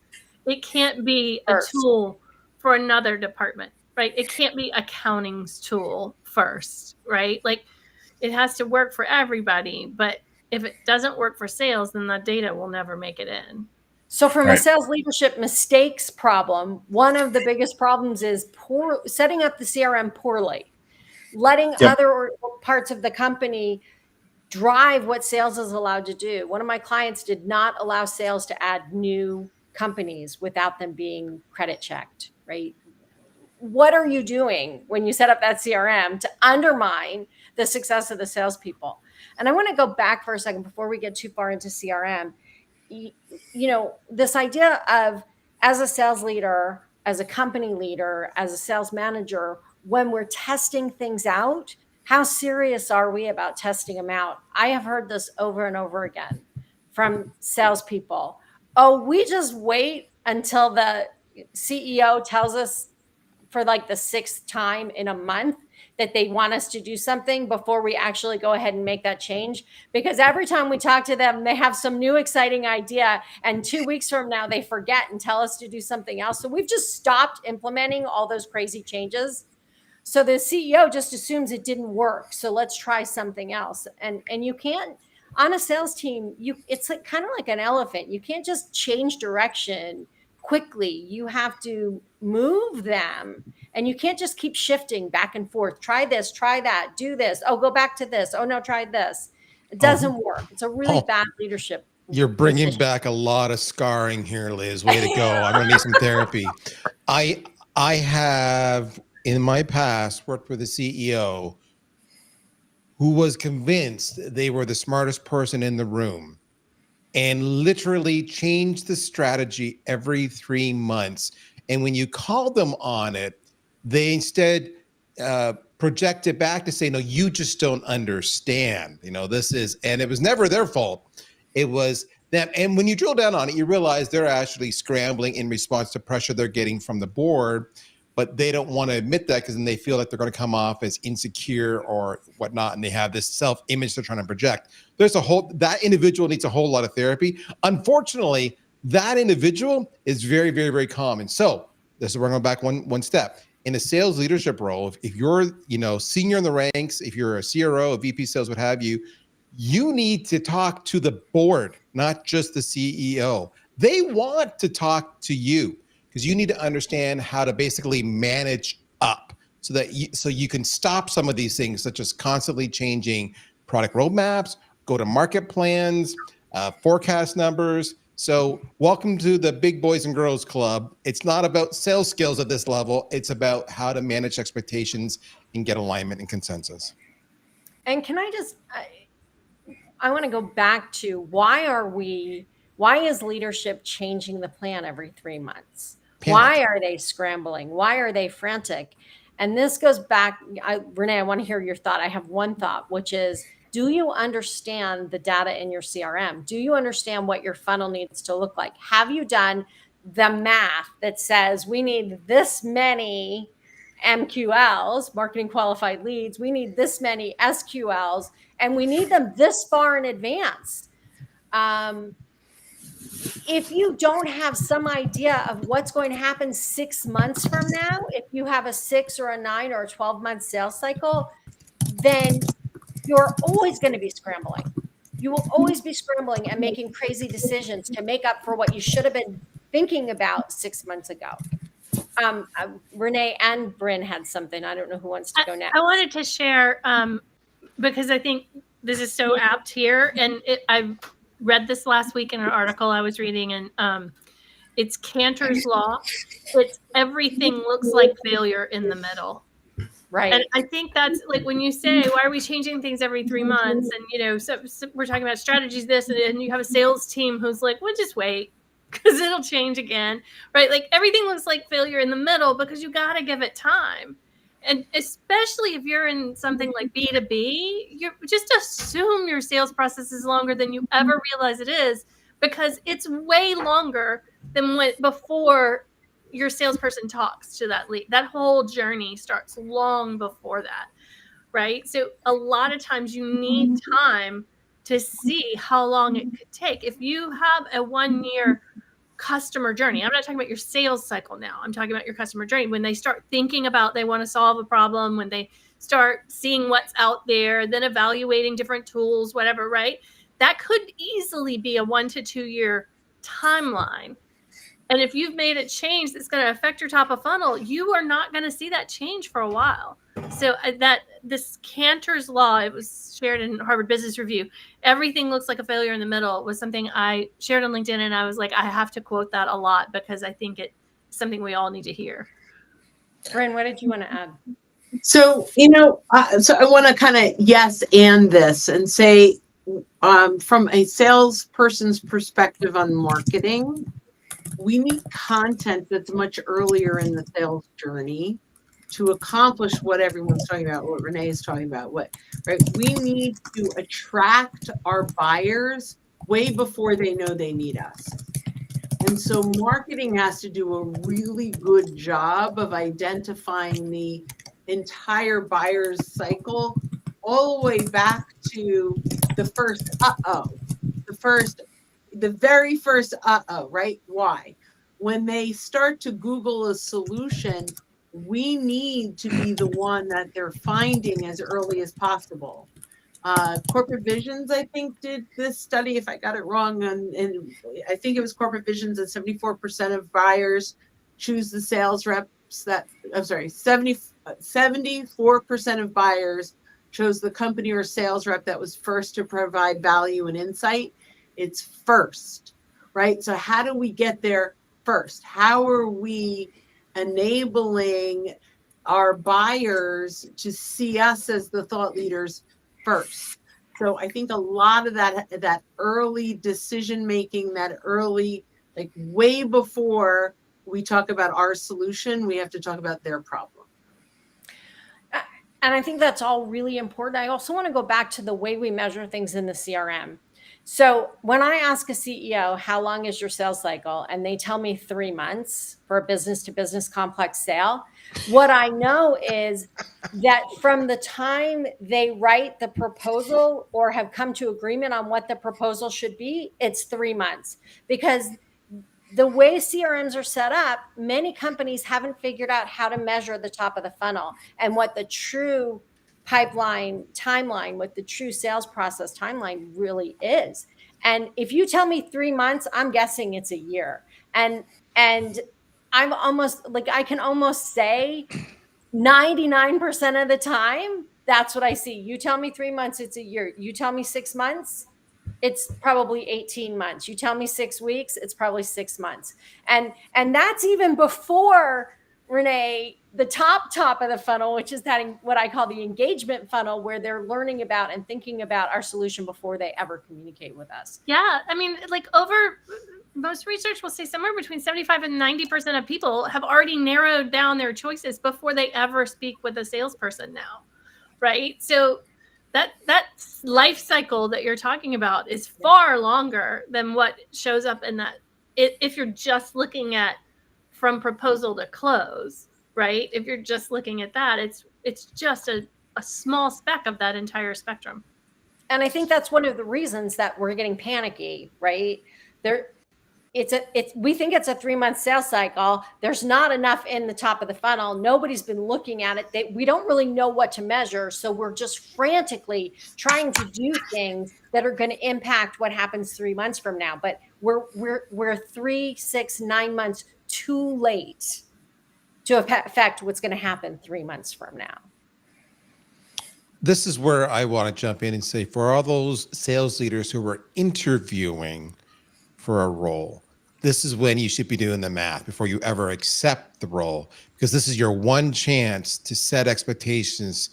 Because again, building what Liz says, it's not a 3-month cycle, it's a 9-month cycle. Or building what Renee said, it's going to look crappy in the middle. And do I have your commitment until the end?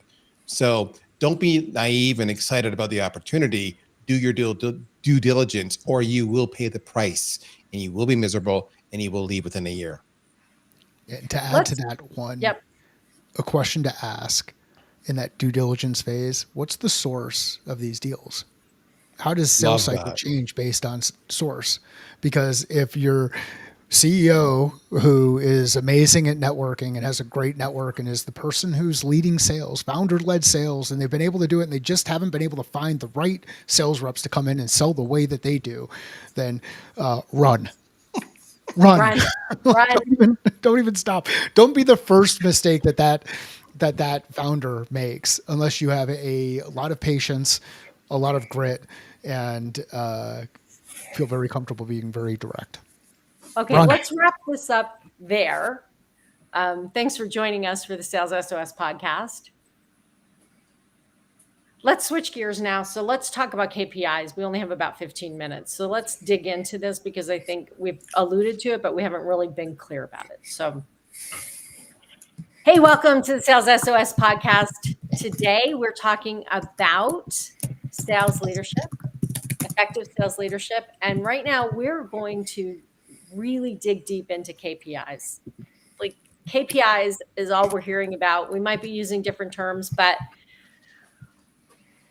what exactly do we mean? Do we need to be measuring in order to help our sales team to be effective? And your Sales SOS podcast crew is Daryl Prell, Renee Bigelow, Bryn Tillman, Mike Simmons, and Chris Bowen. And I'm Liz Hyman.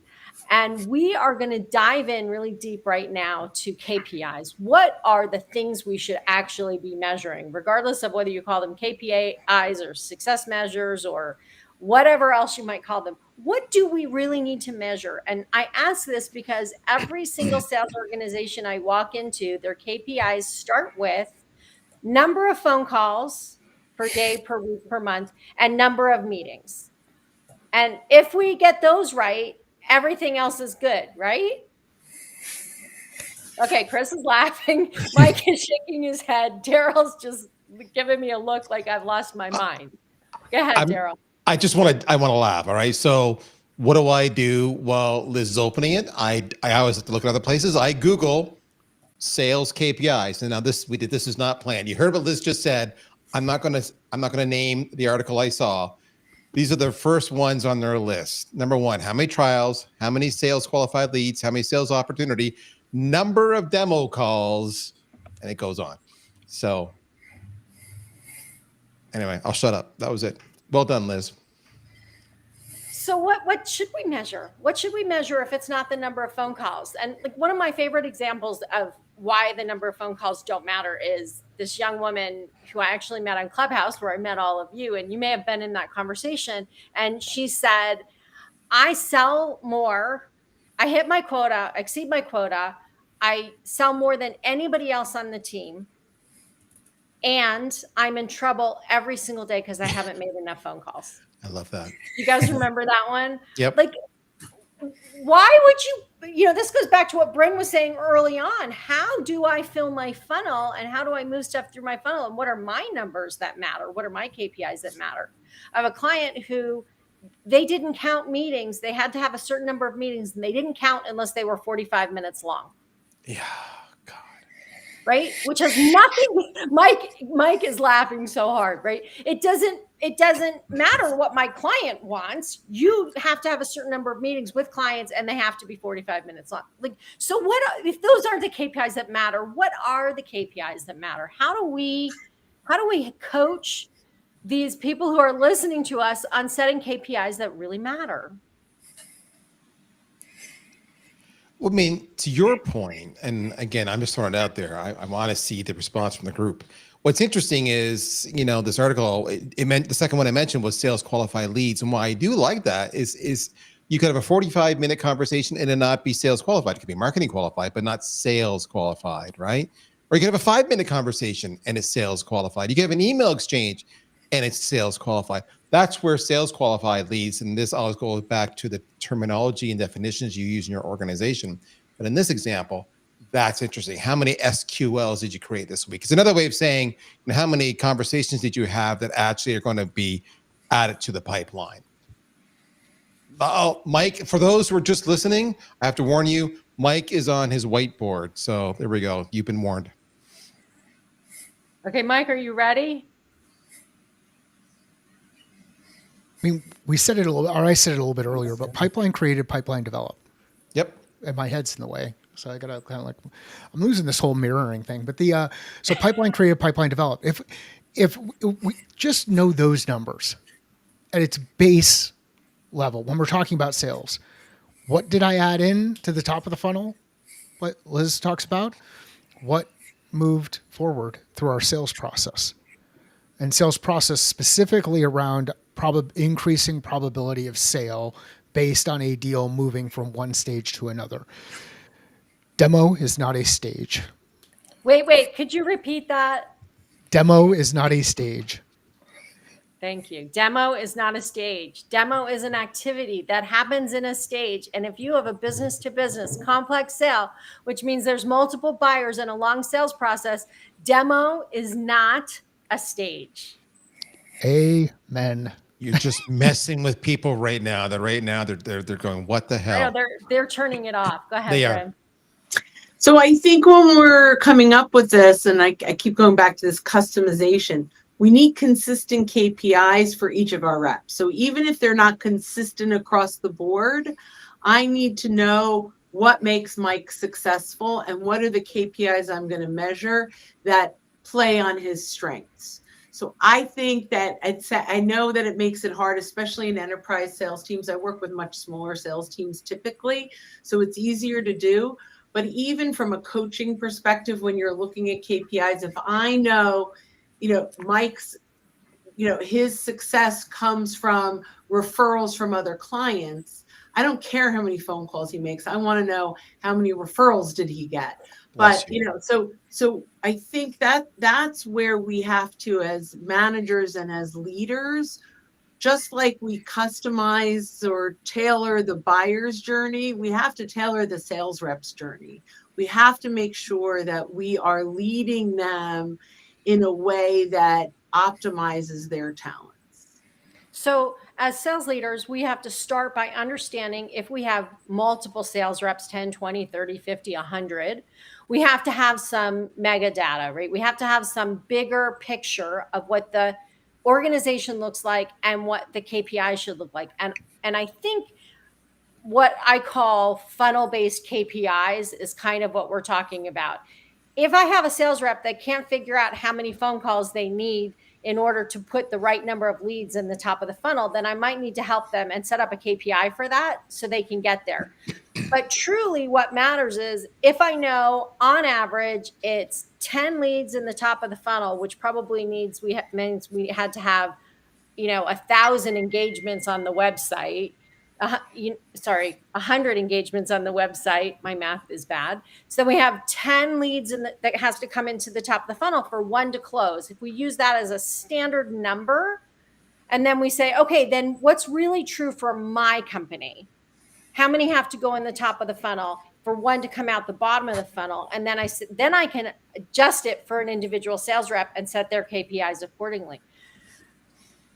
But if I then focus on number of meetings and number of calls, instead of focusing on how much are you putting in the top of the funnel, how much has moved from qualify or from prospect to qualify, how much has moved from qualify to solve, which are the terms that I would use, and how many have moved to closing or best few or whatever you want to call that, and how many have actually closed. And if I'm looking at all of those numbers and I understand the ratios, I can set up KPIs around those that are way more effective than how many phone calls did you make. And I think the phone calls come in when you have teams that are too immature or who aren't hitting their numbers and need some guidance and Chris, you're nodding your head. Do you want to add something there? I know No, Mike's ready. I agree with that. I've said for a long time that if all you focus on is what I would term as counting metrics, right? Number of phone calls, you may end up getting compliance, or you'll get bad data into the CRM showing that you had compliance, but you're not going to necessarily get the data that you're really looking for. You're not going to get the process that you're looking for. And I just think it ends up being one of those that ends up coming down to the beatings will continue until morale improves sort of situations, right? Liz, can I add in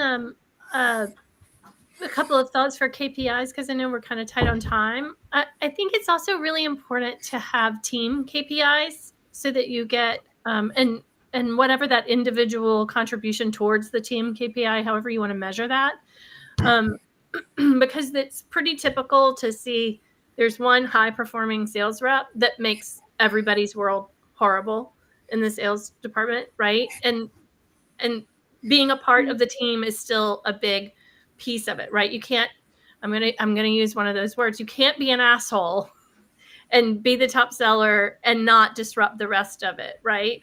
So these team KPIs, how much are you contributing to the success stories? How much are you helping share information that comes back? Whatever you determine is right. But I think that that's a critical thing to get people operating as a team and to celebrate that success as a team.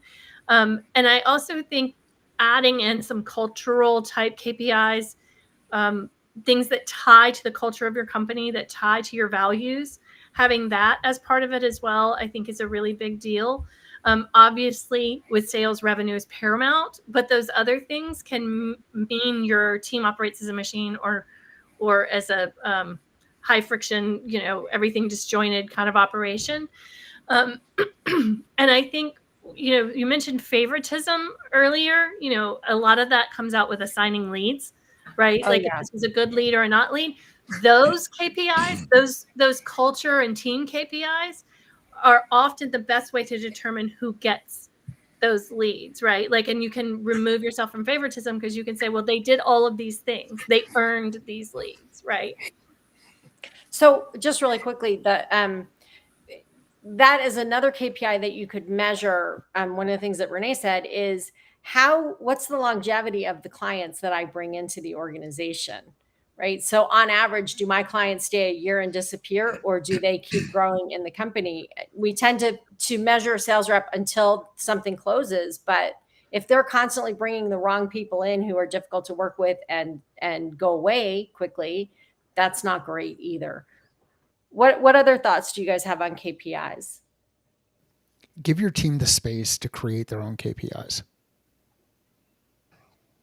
Like have something simple, like we've talked to, we said it earlier, pipeline created, pipeline developed. Let's say those are the main ones that we have to operate the business. We need to know what we're putting in at the top of the funnel and how things are moving forward.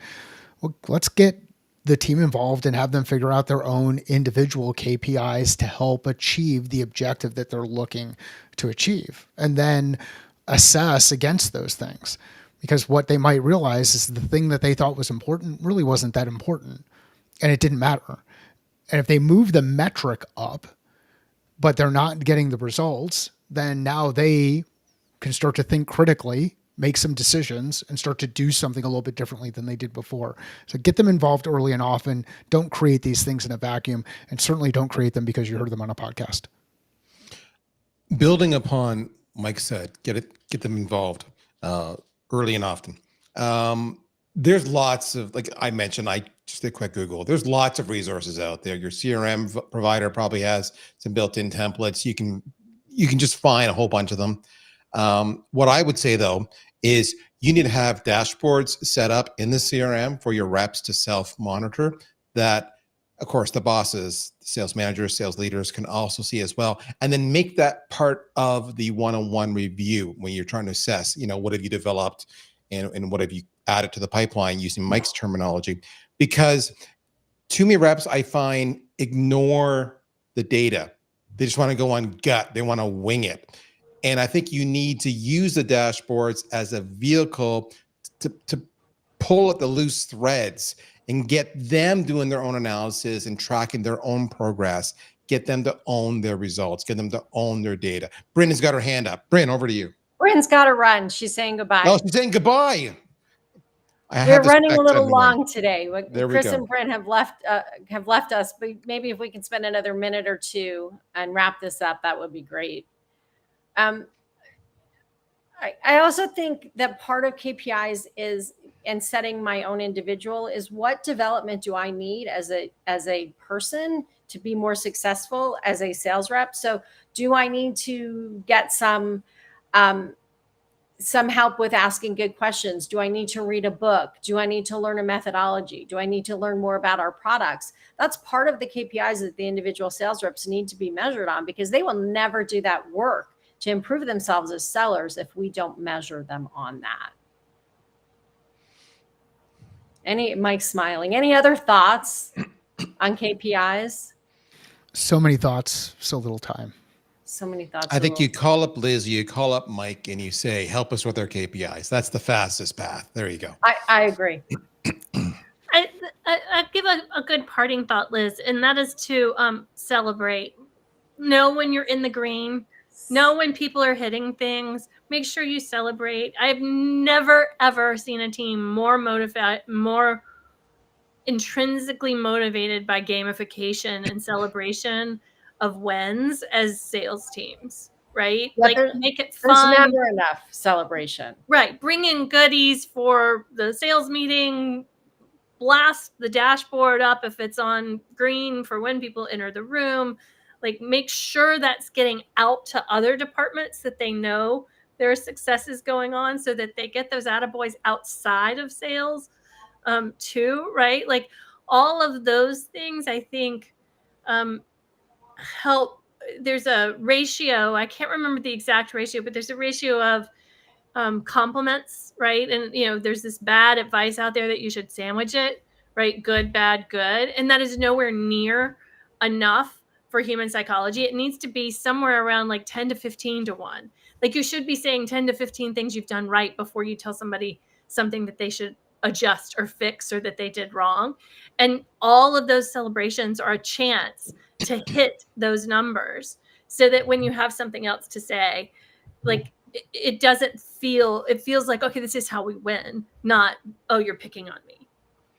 And what do we celebrate, right? It's not just, hey, you closed a deal, or hey, you hit your KPIs, but how about, hey, great job getting that person on the phone. We've been trying for months. Way to go. Yep. Hey, great thing that you just learned that we're going to add to the way we do things. We need to be celebrating all kinds of successes. And Mike says 12 to 1 ratio. When I worked with the American Cancer Society for a while, and they said that a volunteer does not hear thank you until you've said it 3 times.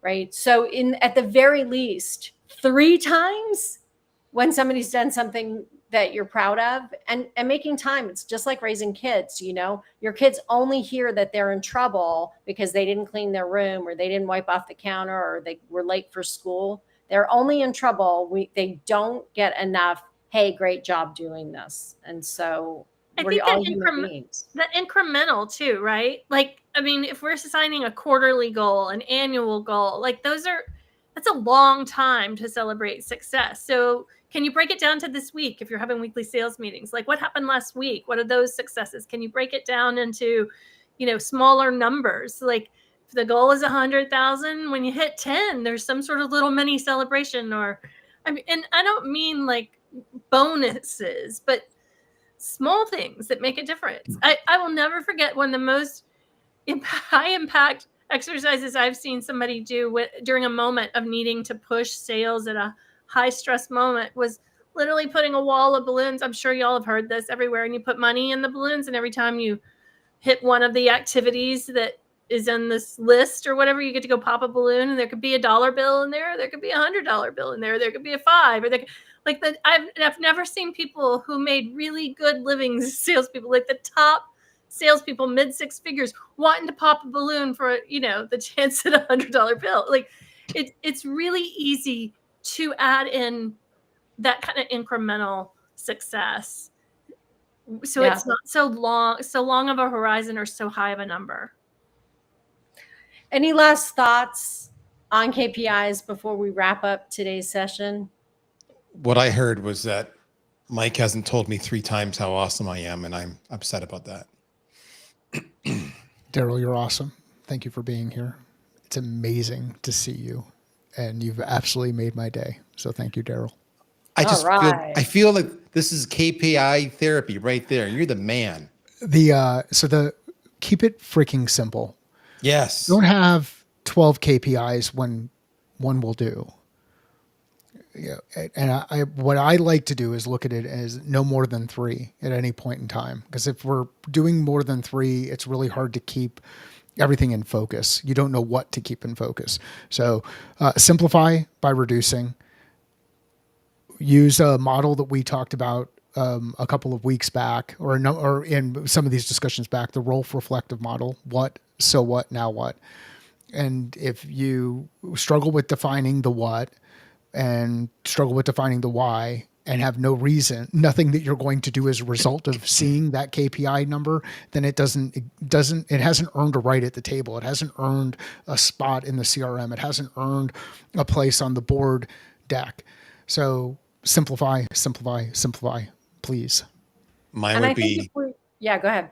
Mine would be simple. It'd be use the KPIs to affect change to achieve your goals. Too many leaders and reps know there's dashboards there, but just never look at it. And it kills every marketer, every RevOps, every bean counter out there. Actually use them to affect change.